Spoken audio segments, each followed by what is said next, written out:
Welcome back to another edition of the Mental Dice Podcast. I'm your host, Chuck, along with my co-host, Coach and Phil.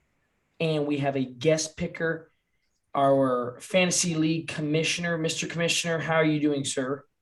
I'm doing good, man. How about you guys? We're doing very well. We have unveiled our new immersive experience. Everyone in chairs, really, really good chairs. Behringer looks really, really short. It's been a rough day. Something's up with him there. But we are back for another episode of the Mental Dice Podcast. We have some great topics to discuss this week. And let's just kick it right off here. Let's take a look at those two games in the SEC. They were the two biggest games of the weekend. Alabama, Ole Miss, and then Georgia and Arkansas. Both ended up being horrendous blowouts. Georgia shutting out Arkansas 37-0. Alabama walloping Ole Miss 42-21. A lot of those points for Ole Miss coming in garbage time there late. So just real quick, what are the takeaways from these two games? What do we see out of Georgia, Alabama? What do we maybe see or did not see out of Arkansas and Ole Miss? Phil, you're the Matt Corral guy here. You're the Ole Miss Lane Kiffin guy. How do you feel now? Well, I'm think Kiffin's probably somewhere still making his popcorn. Corral he was 21 for 29. I mean, he can't do it all by himself, but Bama's just that good. I mean, they're the best team in the country. Georgia plays good without their so-called starting quarterback. I think there's going to be a little controversy there. Who's going to start? I mean, after you beat a team by 30 in the SEC, who's going to play against Auburn this week? It's a big question for them, but those teams are just that much better than everybody else in the country right now, I think. Yeah, they both Alabama and Georgia looked pretty dominant. I was a little down on Georgia coming into the year. I have been convinced pretty easily that they are a very contending team out of the SEC along with Alabama. And you have a couple of teams there. A&M has been completely dead. They're dead in the water. They're going to be dead in the water this weekend, so there's not really them to look forward to anymore. Ole Miss, obviously we thought there was something there. But that was two shocking occurrences that we saw to those two teams, and it was not what we expected. Like you said, your guy Matt Corral did play pretty well. But real quick though, Phil, is the Heisman hype kind of down on him now, or do you still think he has a chance? No, it's still good. He'll put up big numbers against Arkansas this week. Kiffin will have the popcorn going for him. It's going to be okay. Not bad. Coach, what were your thoughts on the Alabama and Georgia games? I think everybody wants Georgia to be bad just because you want the guys on top to lose. And so you're always trying to find some way to downgrade them. But the bottom line is they're obviously pretty good. The other thing you don't realize is how good is these teams that they're playing. I mean, we won't assume Arkansas is a good team, but who has Arkansas beat? Arkansas beat Texas, who obviously might be a flop. They beat A&M, who looking like a flop. Georgia's beating Clemson, who's looking like a flop. So you keep asking yourself, are they beating good teams or are they just on another planet? And I'm not sure who's going to be able to compete with Georgia and Alabama. I think based on the showing they put up this last weekend, they're obviously on another planet compared to everybody else in the country. Yeah, I think two very solid points here. Both teams just looking absolutely dominant. And another team that did look very, very good. Again, they are rolling right now. Michigan, 5-0. They look good. It's a very tough Big Ten. They haven't played the gauntlet yet of the conference. They're in a tough division there. But Phil, we'll go back to you on that one. Are they real? Is this a real team to watch now in the Big Ten? They have some very competitive teams along with them out of that conference. But do you think 5-0 under Harbaugh in a year that was probably the biggest deciding factor in his contract, in his tenure, do you think the Wolverines are a legit team? Well, I think Harbaugh definitely probably saved his job at this point for the year.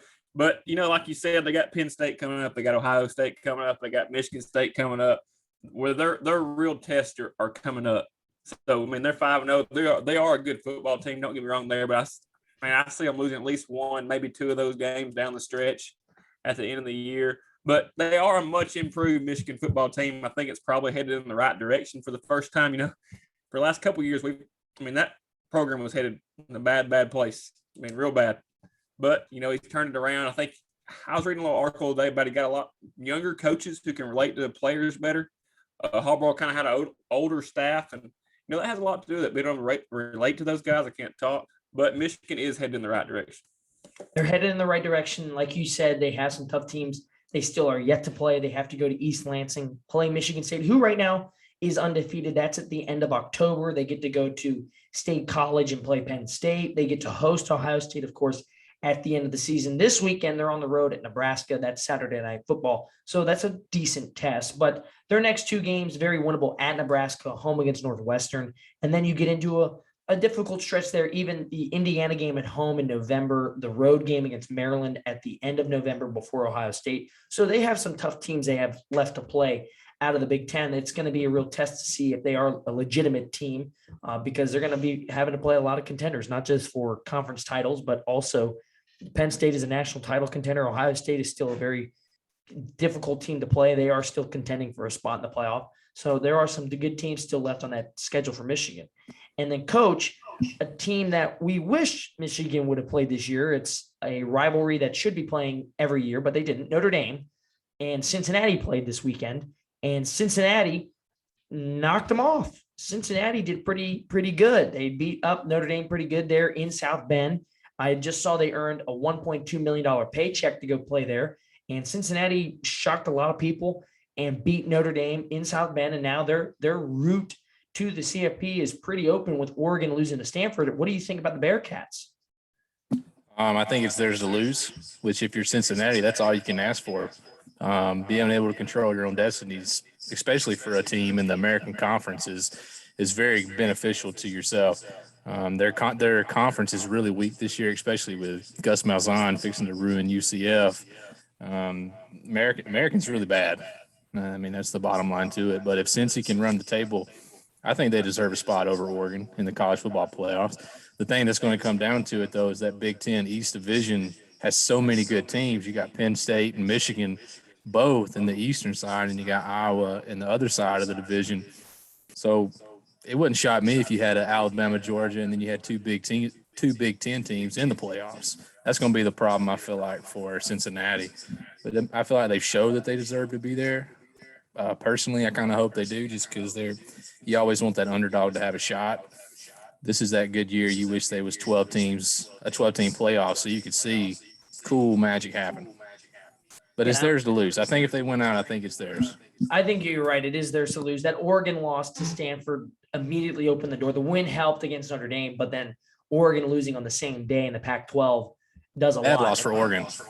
Yeah, that's a bad loss. After this week, they'll be in the top four, right? Penn State out. Somebody's got to lose that game, and then Cincinnati jumps in. Now, can they stay there? I mean, I guess that's the question. I would imagine so. Because Oklahoma plays Texas this week in Red River. That's a good one, but I don't think it's good enough for Oklahoma to jump anyone. The loser of the Iowa-Penn State game will not be jumped by Oklahoma. And then Cincinnati, I think you would have to just move them up, even though they're only playing Temple this weekend. They'd still be undefeated at 6-0, or 5-0. I think you would have to move them up in the top four. Yeah, good point there, Maynard, catching that one. And that's a good thing to say there, Behringer. It is theirs to lose. You have two really good SEC teams that right now more than likely will go into the SEC championship undefeated, Georgia and Alabama. They do not play each other. They're going to play each other in the championship game unless someone comes out of one of those two divisions. Auburn, maybe. So you have those two SEC schools, and the loser. It's not Auburn. Is maybe Auburn, maybe. But when you look at those two teams, they both look like they will be in the playoff regardless of who loses the championship game at the end of the season. And then on top of that, you do have multiple contenders out of the Big Ten. Your Pac-12 I see Oregon losing at least one more time just because the Pac-12 likes to do it to itself where it beats up the contender early. And I didn't think Oregon was going to lose that Stanford game, but I had a feeling they'd lose at least one. And then the Big 12, we really don't know. Oklahoma still is undefeated. It's hard to believe we don't mention Oklahoma that much being undefeated right now. And they've just not shocked a lot of people. They've not really been a good team. They've not been that dominant, but it's still very wide open. And if we are good with the NCAA talk, let's move to pro football. We have a couple great things to talk about, and we're going to start it off with the NFC West. We had a battle there, the LA Rams taking on the Arizona Cardinals, both undefeated. mind you, and the Cardinals won. I think that was a pretty surprising occurrence for many people Who picked them? that the Cardinals won. Maynard called it early. Who picked them? Yeah. I think Maynard's cheating to get back in the top. But the Cardinals won, and that division is still very tough. The 49ers lost to the Seahawks. Seahawks very competitive. And when you look at that coach, what's your thoughts here? What are your thoughts here of the Cardinals? Are they a real team? Is it a team to look at? I think they can win the division. I think the NFC West is arguably the toughest division in the league. But when you have, Kyler Murray's playing really well. And not only is he playing well, his whole offense is playing well. I believe they lead the league in passing yards. They lead the league in points scored. And they're sixth in the league in rushing yards per game. So it ain't just him. His receivers are doing well. A.J. Green is coming out of the nursing home, making catches, racking up 100 yards a game. Chase Edmonds is playing well. James Conner's running the ball well. And then their defense is just not terrible. It's hard to stop people in the NFL, if you're being honest. And they're not the worst. I think they're maybe top 10 in the league on defense, points allowed. Cardinals are good. Give them some credit. Kyler Murray's a freak athlete. I think the Cardinals, obviously it's not going to be easy. You got to go through Russell Westbrook and the Rams, but you're undefeated, and you beat the Rams last week. Give them credit. Shouts out. They're a good-looking team. I'm kind of surprised that they beat up the Rams like they did. It wasn't close. It was a pretty good, strong win. I agree. I was shocked that happened, especially by that. How many? Yeah. Okay. All right. We got it, man. Somebody picked them. Good for you. But Maynard, we'll go to you with this question here. Last night, Sunday Night Football, Patriots, Buccaneers. It was the return of Tom Brady to Foxborough since he left to go down to Tampa, and he won. It was a narrow victory there. But what did you like out of Mac Jones? He looked good. Is it a promising start that's gonna materialize into something legitimate, or is this kind of just an early start that's gonna fizzle out by the end of it? Mac Jones is a good quarterback. We knew that coming in, but he's still got the same problem there that Tom Brady had. It's dink and dunk, and there's no shots down the field. At the end of Tom's career, he didn't have that deep threat, and Mac don't have it either. Mac's doing a good job of reading, the deep passes there, just checking it down, doing his job. But to me, that's the big difference in what Tom Brady's doing now is he's throwing the deep ball. He's got plenty of receivers. He can do what he wants. The game last night was kind of sloppy. It was raining. It's kind of tough to watch. You could tell both quarterbacks was frustrated with that. But I think Mac Jones is going to have a pretty good career there in New England. He definitely surprised me enough. I think he convinced me enough that he's a good quarterback that's at least going to be around for a few years. I don't think he's in the same situation that you could look at for other quarterbacks right now, but he does look pretty good. And when you think about him and the way he did against that defense, and that's a competitive defense with Tampa, and he didn't look too bad. He handled the pressure pretty well. He was sacked a few times, but he handled the pressure well enough to where he was, competent in the pocket. So he did look pretty good. I was impressed. I definitely was impressed. I'm kind of shocked they didn't win because they looked pretty good. The defense for New England looked pretty good throughout the night. So I was a little shocked there. But we'll go to our final question of the NFL talk, and we'll bring in our guest picker, Mr. Commissioner. Denver Broncos. That was tough yesterday to watch them lose. They were 3-0. We kind of were alluding to that going into the game. They are 3-0 against three teams that had not won a game yet. They get to play Baltimore. It's in Denver, and they get beat. So now, was that 3-0 start a complete fluke by the Broncos, or are they a legitimate team? Mr. Commissioner, we will go to you first to get your thoughts on that. Yeah, it was a disappointing loss for sure. But being a fluke, I have to disagree because that defense, man, they're number 2 right now in rushing, number 3 in passing. You're playing against a Ravens team that's a Super Bowl caliber team. They come in, Broncos jump out early, man, but they just couldn't back it up, and defense started giving up some big plays to Lamar. They had about 7 injuries going in of starters. So when you're missing 30% of your starters, it's going to be tough to beat a good team like the Ravens. So, I still think the defense is going to be able to keep them in ball games. Bridgewater got knocked out with a concussion. So, seeing how he might be able to respond the offensive line's going to have to step up. But if they can just take care of that quarterback, I think they can put up enough points to keep them in spot for a wild card position. Coach? If you watch the game, I believe it was the first drive, they threw a streak route or a go route to the tight end on their sideline, and it went right through his hands. Blair can help me out if I messed up who they threw it to, but they went right through his hands. And if he catches that pass, they go up 7-0. It could be a different game. And so it was a crappy way to start. Bridgewater getting knocked out definitely hurt them, I think. I think the Broncos are not bad. I think they're a good team. How long is Bridgewater out for? He's still in protocol right now, so probably about 1 week, and he'll be returning. I think they play the Steelers this week, and then they have a division match. That's a win. Yeah, that's an easy win. All right. Steelers are junk. They're sitting at 4-1. Hey, sitting at 4-1, and then they play the Raiders, and they can grab that one. I mean, that'd be a huge win. 5-1. They're sitting right there at top of the division. All right. Well, I was gonna wrap it up, but hold on a second here. We're gonna go back to those 2 comments there. I don't think that game is no longer an easy win for the. If Bridgewater is out, are you kidding? You guys still think that's an easy win if Bridgewater's not gonna play? Did you see the Denver offense against the Steelers last year without Drew Lock? That's going to be like that Mississippi State Auburn game. It'll be a 3-2 win. Steelers ain't going to score. Broncos defense is too good, and Steelers offense sucks. Well, I'm not going to go against that. So you can stop I can't somebody. argue with that point. That's the best point anybody's made all year. Somebody's going to get lucky. I think. Well, we'll just end it there. It's embarrassing right now. It's embarrassing right now. Okay, there's no other way to describe it. It's just bad. Okay, this is just a bad start that I think is going to just continue into a downward spiral. That was one of our questions, by the way, ladies and gentlemen, was talking about the Steelers, but I had Behringer erase it because I regretted putting it on there. So we moved on. But we'll move on here. We're going to do our game picks. Mr. Commissioner, you're going up against 2 pretty good guest pickers already. Our first, Ryan Trammell, went 6-2.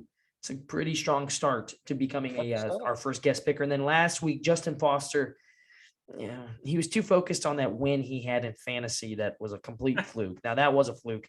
He went 4-4 in his game picks. So now you have the opportunity to either take hold the second spot, which just has to pick 5 games correctly, or you could move on up and get ahead of Trammell, go undefeated. Who knows? None of us have done that yet.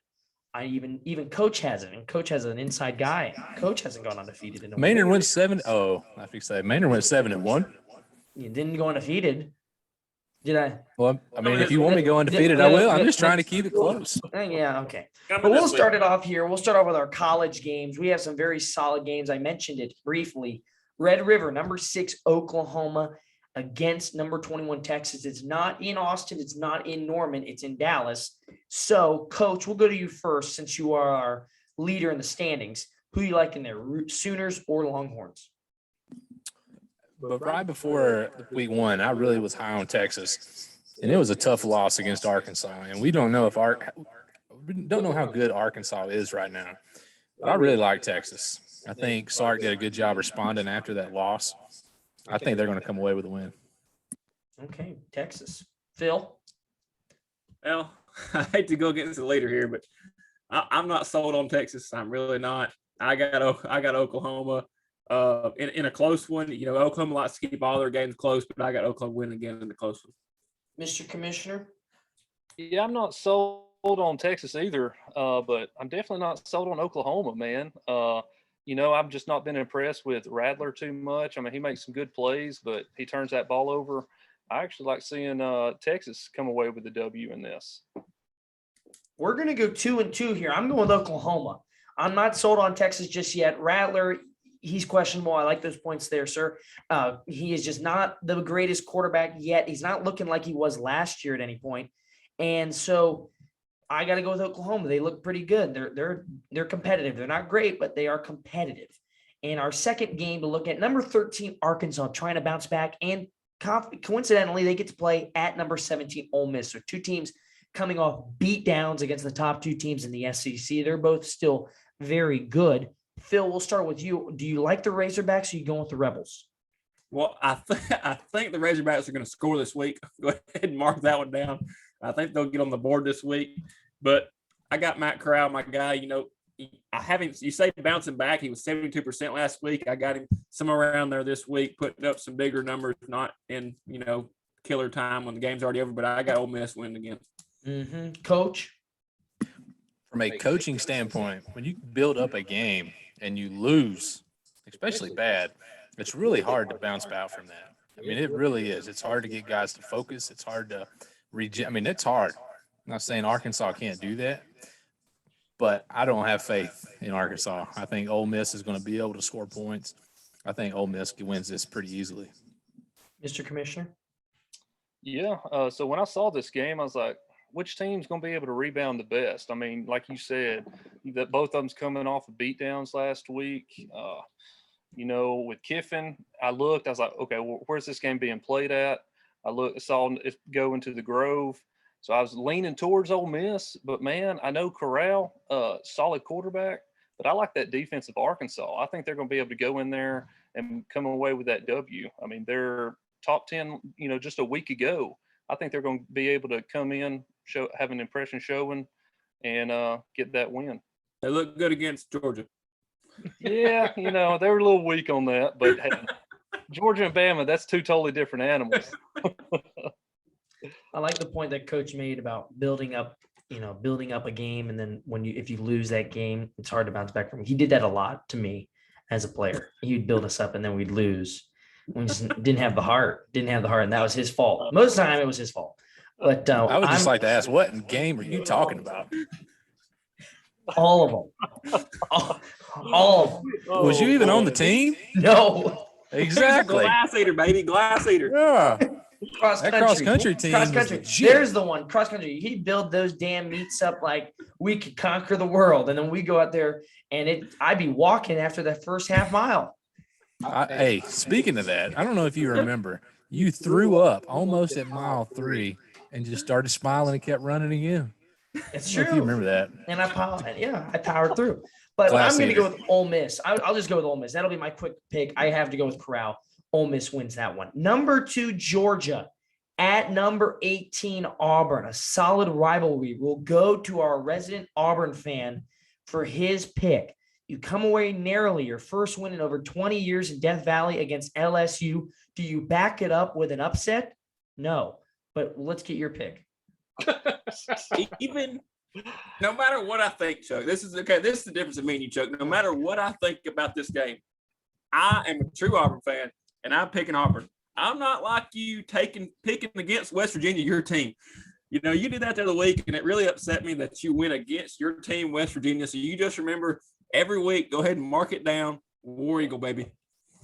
I'm trying to win the pick'ems. I'm trying to win. Job, so I'll take you doing this, so then I'll jump ahead of you this week. That's fine. Coach. War Eagle, baby. Coach. I think Bo looked really good, but they're not beating Georgia. No. And that's all I got to say. There you go. Great call. Okay, Mr. Commissioner, because of his comments, Phil got kicked up above.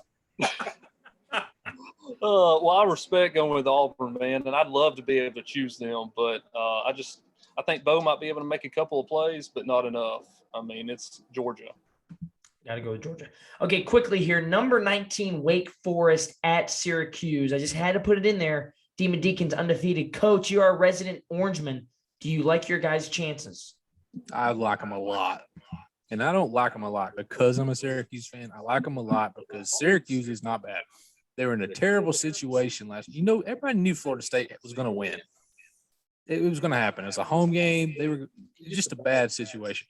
But Garrett Schrader and Sean Tucker, they're good running backs. They control the ball. They're not going to get blown out because they control the tempo, read option.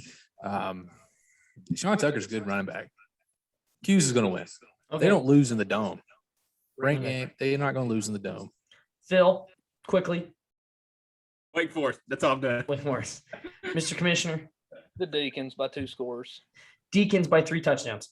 Okay, to wrap up college football. Number 4, Penn State. This is why I'm in first place, by the way. Yeah, okay, moving on. Number 3, Penn State at number 3, Iowa. Coach, your first place pick here, please. I've been on Penn State since June. They're really good. Okay. Really good. It's going to be interesting. It's going to be a good game. Phil. I got Penn State in a close one, but I seen firsthand when they played against Auburn. I'm a Penn State believer now. You know, coach picked them way back when, but I got Penn State in a close one. Mr. Commissioner? Yep, I got Penn State as well. I was always been an Achilles heel to Penn State. They're having to go in. Kinnick's tough place to play, but I think they're going in Saturday night, coming away with a close one. I mean, probably less than 30 points scored in that matchup. Iowa's going to wave to the Children's Hospital. They're going to win it. I'm going with Iowa.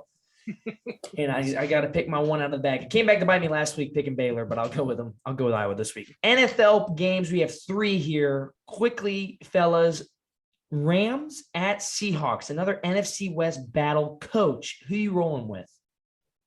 Seahawks are struggling right now. They've been up big at half the last 2 games and have somehow managed to blow it.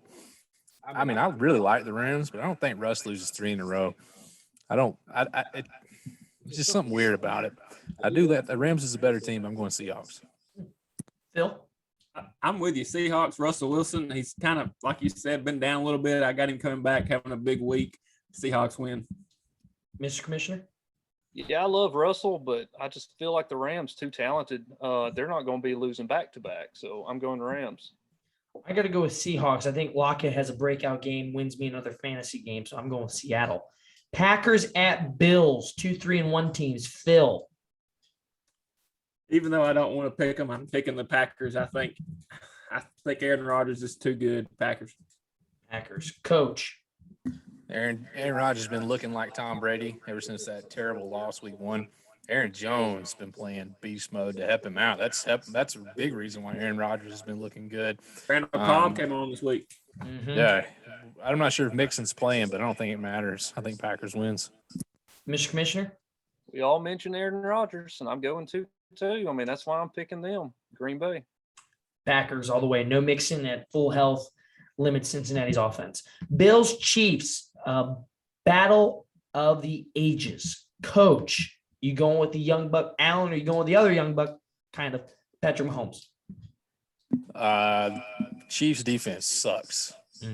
And I think the Bills defense is the best in the league. Fewest points given up per game, fewest yards given up per game. I mean, they're not going to be able to stop Mahomes. I think they can contain him a little bit. And the Bills offense is really good. I think it might be a 2-touchdown win for the Bills. Phil?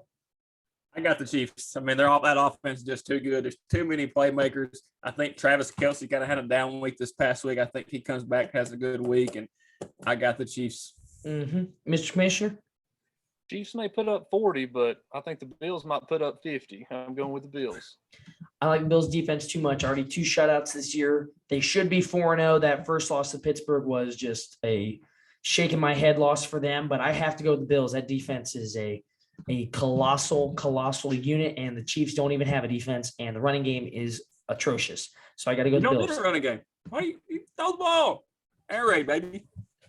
Bring it up a little bit. But that is it. That's another fantastic episode of the Mental Dimes podcast. We appreciate our 3rd guest picker coming on. Hopefully he can go 8-0. Coach, good luck to your Orangemen. They have a tough one against the Demon Deacons. Of course, Phil, your Tigers, God bless you. That'll be a good one. Can I get a shout out for getting my win this week in fantasy football? Oh, by the way, welcome to the winners group. Behringer got his first win. He's no longer winless. He was 0-3, ladies and gentlemen. He was almost as bad as the guy who picked the Tennessee Titans defense #1 overall. And that guy has like 20 points, and he has, I think, 1 person left to play, and it's Monday. So Coach was just right down there at the cellar with that guy, but he's on his way up. Well, first of all, it was not that bad. I'm not nowhere near him. Still 0-3. I would like to say that I beat Phil this week. Thank you for my jersey. I've got it picked out. Hey, I'll make sure you get it. Send that to me. I'll get that bot. That was a little, we had, if you guys didn't notice, we had some tension in the podcast today. I mean, I don't know why they're sitting, they chose the seats. I don't know why the hell they sat next to each other, because we wanted to throw some elbows here. But that is it for our episode. Another great Mental Dimes podcast. We will see you all next time.